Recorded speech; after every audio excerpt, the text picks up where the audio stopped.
আসসালামু আলাইকুম আপুরা, কে কেমন আছেন, কোথা থেকে আমার ব্লগটি দেখছেন অবশ্যই আমাকে জানাবেন। আজকে আমি আপনাদের সঙ্গে শেয়ার করব একটা ডেইলি ব্লগ।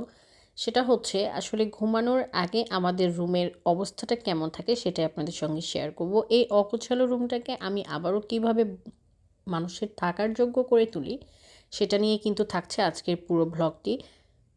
আশা করছি আপনারা আমার মতো যারা গৃহিণী আছেন তারা আমার পুরো বিষয়টি রিলেট করতে পারবেন, কারণ এটা প্রত্যেকের ঘরেরই একটা কমন চিত্র আর কি।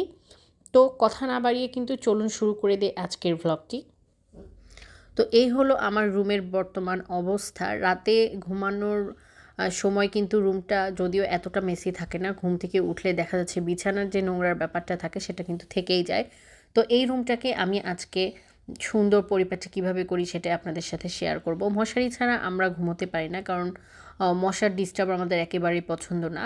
তো আমরা আসলে গুড নাইট বা কয়েল জ্বালিয়ে গুড নাইট দেয়া থাকে, কিন্তু গুড নাইট দিয়ে আসলে মশাটা ওইভাবে কাভার করে না।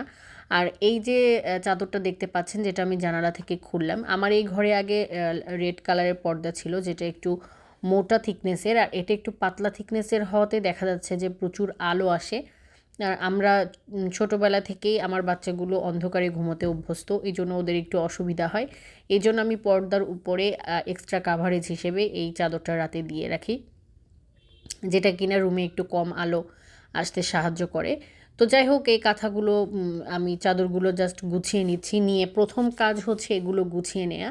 আর রাতে কিন্তু কমফোর্টেবল একটা ঘুম হওয়াটা অনেক বেশি জরুরি সবার জন্যই। এই জন্যে আমরা চেষ্টা করি কমফোর্টেবল একটা ঘুমের। আমার বাচ্চারা যদি দেখা যাচ্ছে রাতে অন্য বিল্ডিংয়ের আলো আসে রুমের মধ্যে, তখন তারা একটা ডিস্টার্ব ফিল করে। এই কারণে আমি এই এক্সট্রা কাজটা করেছি। আসলে রেড পর্দাটা অনেক দিন ছিল, একটু একঘেয়েমি মনে হচ্ছিলো, এই জন্যই কিন্তু আমি চেঞ্জ করে এই পর্দাটা লাগিয়েছি আর কি। একটা রুমের মধ্যে একটা সবসময় একটা ওয়ার্ম ভাব বা আলো একটা আসুক, এই কারণেই আমি এই কাজটা করেছি। যাই হোক, এটা হয়তো বেশি দিন রাখবো না, কারণ প্রতিদিন এরকম এইটার উপরে এক্সট্রা করে চাদরের কাভার দেয়, এটা একটা হ্যাসেলের মতো।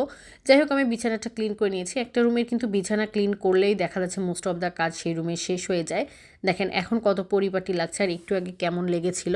তো ডিভানটার উপরেও যেহেতু রাতে বাচ্চারা লাফালাফি করেছে, খেলাধুলা করেছে, সেটাও একটু ক্লিন করে নিচ্ছি। এবং এটার উপরে যে আমি এক্সট্রা করে একটা কাপড় বিছিয়ে রাখি, যেন এটা কাপড়টা যেহেতু ভেলভেটের, এটা যেন অনেক বেশি নোংরা না হয়ে যায়, এটার জন্য আমি একটা এক্সট্রা কাপড় দিয়ে রাখি। এটা আমার শাশুড়ির দেয়া আর কি, উনি এটা নিজে হাতে বুনেছে, ওনার যে এই জিনিসটা আমি পেয়েছি। এখন আমি মেঝেটা ক্লিন করে নিব। এটা মোস্ট ইম্পর্ট্যান্ট একটা জিনিস। মেঝে ক্লিন করলে দেখা যাচ্ছে রুম কিন্তু মোস্ট অফ দ্য ক্লিন হয়ে যায়। তো এই হচ্ছে আমার পরিপাটি রুম। এই রুমটাকে দেখে কি কেউ বলবে একটু আগে এই রুমটা কেমন ছিল? যে কোনো লোক দেখলেই কিন্তু ওই রুমটা দেখলে ভয় পেয়ে যাবে যে এই রুমটাকে কি আদৌ এরকম করা সম্ভব? কিন্তু হ্যাঁ, আপনি চাইলেই কিন্তু যে কোনো অপরিষ্কার জিনিসকে আবারও পরিষ্কার করতে পারেন, বসবাসযোগ্য করতে পারেন, নিজের মনের মতো করতে পারেন। এটা জাস্ট আপনার উপরই ডিপেন্ড করছে।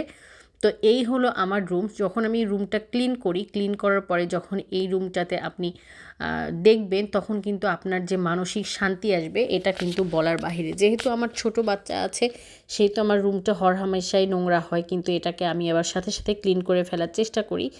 আর রুম ক্লিন করার পর এখানে বসে থেকে আপনি যখন রুমটাকে দেখবেন, তখন আপনার কিন্তু এই যে কষ্টটা করেছেন সেই কষ্টটা আপনার আর থাকে না। তো এটা অনেক বড় একটা ব্যাপার। তো কারা কারা আমার মতো আছেন, রাতে রাতে ঘুমানোর সময় এরকম হয়ে যায়, কার পরিবারের লোকজন ঘুমানোর সময় এই অবস্থা করে রাখে, তারা কিন্তু কমেন্ট বক্সে অবশ্যই জানাবেন। তো এই হলো আজকে আমার ভ্লগটি। আশা করছি আমার ভিডিওটি আপনারা এনজয় করেছেন। যদি ভিডিওটি ভালো লেগে থাকে অবশ্যই আমাকে জানাবেন, এবং আমি ট্রাই করব ডেইলি আপনাদের সাথে ভ্লগ শেয়ার করার। এবং আমার অনেক আগের ভিডিওগুলো আছে, সেগুলো আপনারা চাইলে দেখে নিতে পারেন। সেখানেও আমি কিছু রুম ডেকোরের ভিডিও আপলোড করেছি আপনাদের জন্য, আপনারা চাইলে সেগুলো দেখে নিতে পারবেন। তো আশা করি আজকের মতো এই পর্যন্তই। ভালো থাকবেন, সুস্থ থাকবেন, দেখা হবে সবার সঙ্গে আবার নেক্সট একটি ভ্লগে। ততক্ষণ সবার সুস্থতা কামনা করছি। আল্লাহ হাফেজ।